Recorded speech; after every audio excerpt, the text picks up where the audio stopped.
কুমিল্লার অঞ্চলের একটা জনপ্রিয় খাবার হচ্ছে চাল কুমড়ার ডাল। এই ডালটাকে অনেকেই অনেকভাবে রান্না করে থাকেন, তবে যেভাবে করলে সবথেকে সহজ আর মজার হয়ে থাকে, আমি আপনাদের সাথে সেই রেসিপিটাই শেয়ার করব। আশা করছি আপনাদের কাছে ভালো লাগবে। চলুন তাহলে দেখে নেওয়া যাক। এর জন্য এখানে আমি একটা চাল কুমড়া নিয়েছি। এটা যেহেতু সাইজে অনেক বড় ছিল, সেজন্য এটাকে আমি কেটে নিয়েছি। আর চেষ্টা করেছি একটু কচি ধরনের চাল কুমড়া ব্যবহার করার জন্য, যাতে করে এর টেস্টটা ভালো হয়। এটাকে আমি ভালো করে কেটে নিব। আর চাল কুমড়াটা কাটার আগে আস্ত আমি ভালো করে ধুয়ে নিয়েছি, যাতে করে এর মধ্যে কোনো ময়লা না থাকে। তো কাটার পরে এটাকে আমি আর পানিতে ধুবো না। আর এটাকে আমি একটু পাতলা স্লাইস করে কেটে নিয়েছি। এখন যে পাত্রের মধ্যে আমি ডালটা রান্না করব, সেই পাত্রের মধ্যেই আমি দিয়ে দিচ্ছি ১ কাপ মসুরির ডাল। ডালটাকে আমি আগেই কিন্তু ভালো করে পানি দিয়ে পরিষ্কার করে ধুয়ে নিয়েছি। এর মধ্যে দিয়ে দিচ্ছি আমি ২ কাপের মতো পানি। আর পানির পরিমাণটা আপনারা বুঝে ব্যবহার করবেন, কতটুকু ডালটা পাতলা কিংবা ঘন রাখতে চান সেটার উপর ডিপেন্ড করে। এর মধ্যে আমি দিয়ে দিচ্ছি কিছু পেঁয়াজ কুচি, ১/২ চা চামচের মতো দিচ্ছি হলুদের গুঁড়া আর স্বাদ অনুযায়ী লবণ। ব্যাস, এর মধ্যে আমি আর কোনো এক্সট্রা মসলা ব্যবহার করব না।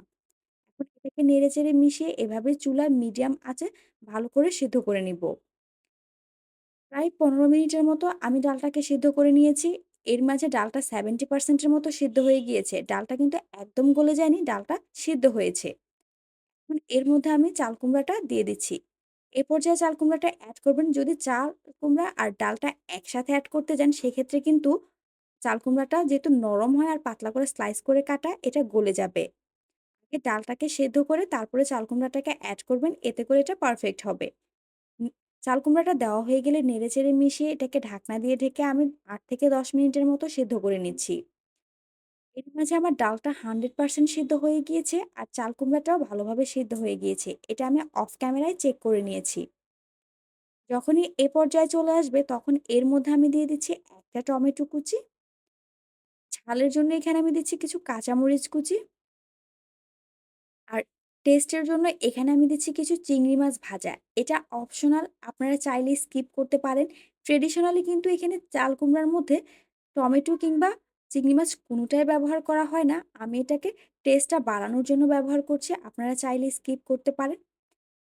নেড়েচেড়ে মিশিয়ে এটাকে এভাবেই আমি জাল করতে থাকবো, চুলার আঁচটা একদম কমিয়ে দিয়ে। অন্যদিকে চুলায় একটা ফ্রাই প্যান বসিয়ে এর মধ্যে আমি দিয়ে দিচ্ছি ৩ টেবিল চামচের মতো রান্নার রেগুলার তেল। যখনই তেলটা গরম হয়ে যাবে, তখন এর মধ্যে আমি দিয়ে দিচ্ছি কিছু পেঁয়াজ কুচি আর রসুন কুচি। এখন এটাকে আমি লো টু মিডিয়াম হিটে এভাবে ভালো করে গোল্ডেন ব্রাউন করে ভেজে নিব। যখনই এটা গোল্ডেন ব্রাউন হয়ে যাবে, তখন এটাকে আমি চুলা থেকে নামিয়ে নিচ্ছি। সরাসরি আমি চাল কুমড়ার ডালের মধ্যে এটা এড করে দিব। বেশি ফ্লেভারফুল আর মজার করার জন্য এই স্টেপটা খুবই জরুরি। আপনারা অবশ্যই এখানে পেঁয়াজ রসুনের বাগারটা ব্যবহার করবেন। দেওয়া হয়ে গেলে এখন এটাকে আমি নেড়ে চেড়ে মিশিয়ে দিচ্ছি। সবশেষে এর মধ্যে আমি দিয়ে দিচ্ছি কিছু ধনিয়া পাতা কুচি। ধনিয়া পাতা কুচিটা দেওয়া হয়ে গেলে নেড়েচেড়ে মিশিয়ে এটাকে আমি ঢাকনা দিয়ে লো হিটে আরো ৫ মিনিটের জন্য এভাবেই রান্না করব, যাতে করে ধনিয়া পাতার ফ্লেভারটা ডালের মধ্যে ভালোভাবে ছাড়তে পারে। ৫ মিনিট পর আমি ঢাকনাটাকে তুলে দেখিয়ে দিচ্ছি। এরই মাঝে কিন্তু আমার ডালটা সম্পূর্ণভাবে রান্না করা হয়ে গিয়েছে।